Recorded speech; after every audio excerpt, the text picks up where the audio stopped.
पुरोगामी महाराष्ट्राला काळीमा फासणारी घटना सातारा जिल्ह्यातील कराड तालुक्यात घडली असून स्वतःच्याच अल्पवयीन मुलीचा आईवडिलांनीच खून केल्याची घटना समोर आलेली आहे।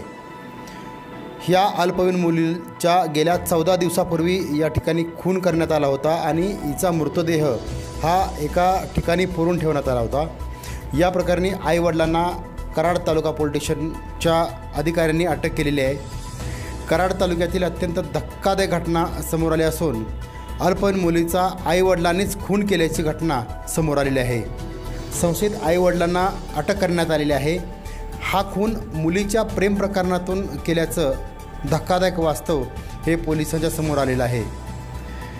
घटनास्थळावरून मिळालेल्या माहितीनुसार पोलिसांच्याकडून 17 एप्रिल रोजी या अल्पवयीन मुलगी ही बेपत्ता असल्याची फिर्याद त्या मुलीच्या वडिलांनी दिली होती आणि यानंतर खऱ्या अर्थानं तालुका पोलीस स्टेशनच्या अधिकाऱ्यांनी तपासी सूत्र ही जोरदार हलवली आणि पोलीस निरीक्षक दीपज्योती पाटील यांनी या प्रकरणी अत्यंत चांगल्या प्रकारे तपास करून या मुलाच्या आईवडिलांना अटक करण्यात आलेली आहे आणि त्यांच्याकडून खरं तर ही धक्कादायक घटना आहे की आईवडिलांनीच 14 वर्षीय या मुलीचा खून केलेला आहे आणि ही घटना समोर आलेली आहे।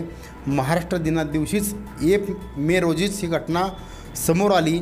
यामुळं संपूर्ण महाराष्ट्र हा हादरून गेलेला आहे की आपल्याच जन्मदात्या आईवडिलांनी आपल्याच पोटच्या मुलीचा खून करून 14 दिवस हा मृतदेह हा जो होता तो पुरून ठेवला होता आणि तो मृतदेह या ठिकाणी काढण्यात आलेला आहे आणि आईवडिलांना सुद्धा अटक करण्यात आलेली आहे।